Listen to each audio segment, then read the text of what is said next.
Knives Out is directed by Rian Johnson and premiered yesterday at the Toronto International Film Festival. I'm not there right now, but I did see this movie a while back at an early screening. This film stars a lot of really talented actors and actresses and is basically the story of Christopher Plummer's character murdered. He's dead. And so a detective played by Daniel Craig has come to find out who's basically done it. And we have a very interesting whodunit film on our hands. Now, of course, this is not the first time we've had a whodunit film. We've had lots of them. In the last few years, we've had a couple of them, including Murder on the Orient Express, which was the adaptation of Agatha Christie's famous novel. And going into this film, I remember seeing the trailer and thinking, okay, this looks fun. And as we know, Rian Johnson is a director that everybody loves. There's no such controversies behind him. He's never done anything that would make people angry. He's always a very loved director. Everything works out just fine. So I sat down to watch this film at this early screening, and the film started, and I thought, okay, let's see where this goes. And at the end of this film, I don't even want to talk too much about plot details because I want you guys to go in as blindly as possible. I loved every second of this movie. This is one of my favorite movies of the year. And it's gonna end up in my top 10. Easily, it's in my top 5 right now. I love this movie. Everything about it. Not only is it suspenseful and thrilling and it keeps you on the edge of your seat, it's also outrageously funny. There are so many things in this film that just get a laugh out of you, and a lot of that is because of the writing. Rian Johnson killed the script. He's done such a phenomenal job. The characters here are so perfectly realized, exactly the way they should be, without any hiccups whatsoever. And you gotta commend the film for that. Powerful, brilliant stuff. Also really good are the performances, and at this point in time, if you are not yet aware of the name Ana de Armas, who also played Joy in Blade Runner 2049, this movie will make you aware of it. She's basically carrying a lot of this film because a lot of it is told from her perspective, and she is so good here. She's fantastic. Also really great is Daniel Craig, who's probably going to get a Best Actor nomination for this, or at least deserves one. He's fantastic. Chris Evans is also really great in this movie, by the way. I'm not going to talk too much about that. See it for yourself.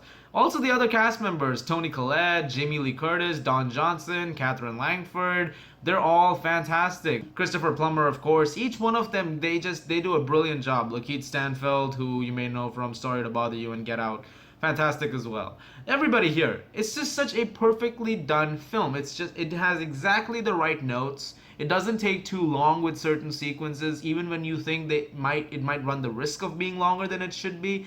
It's perfectly contained, it's perfectly paced, and it knows when to be unexpected. There are points in this film where it could go into a very traditional whodunit territory, and at times it balances on the edge. It's on the tip of being way too predictable. And right when you think it's about to happen, the film does a complete 180 and it's like, nope, got you. You thought that was gonna happen.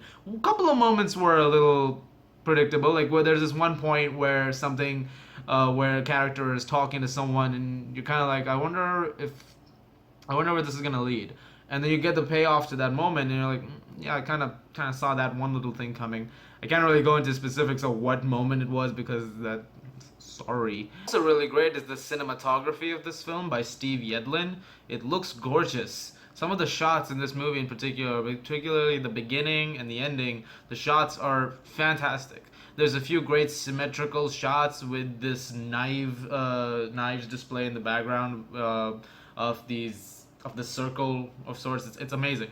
They've done such a great job with some of the set design and the production design. And what I also really like about it is that, with going in hand with that, is that it's a very old-fashioned film that also happens to just take place in a modern-day setting. There are cell phones in this movie. There's internet. When you're first introduced to Katherine Langford, she's vaping, which is great. that was funny. I was like, oh wow, that came out of nowhere. So that's okay.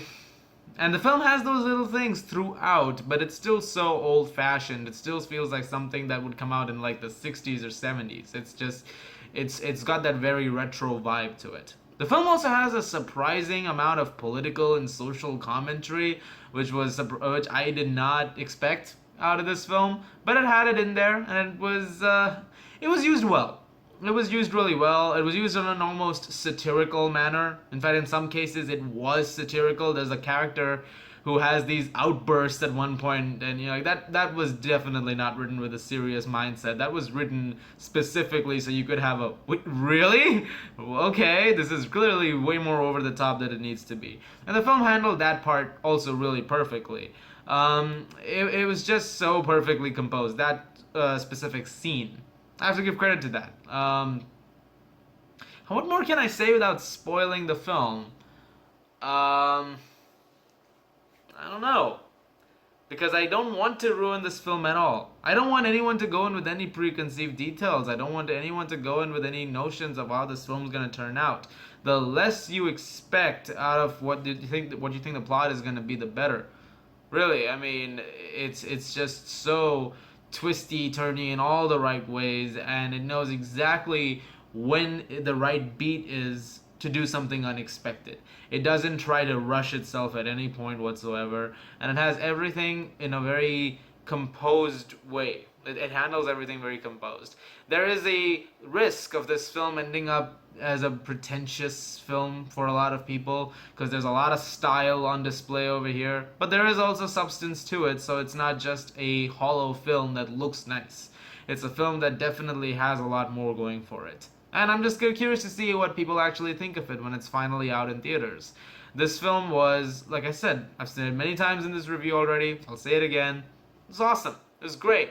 I can't wait to see it again. I'm gonna give this film a very rightfully deserved 10 out of 10.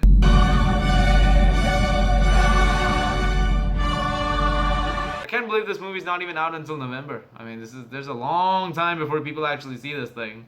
So, this review is probably going to be up there for quite some time. Guys, thank you very much for watching. Look forward to more reviews very soon. As always, if you like this, please do subscribe. I'll see you guys at the movies.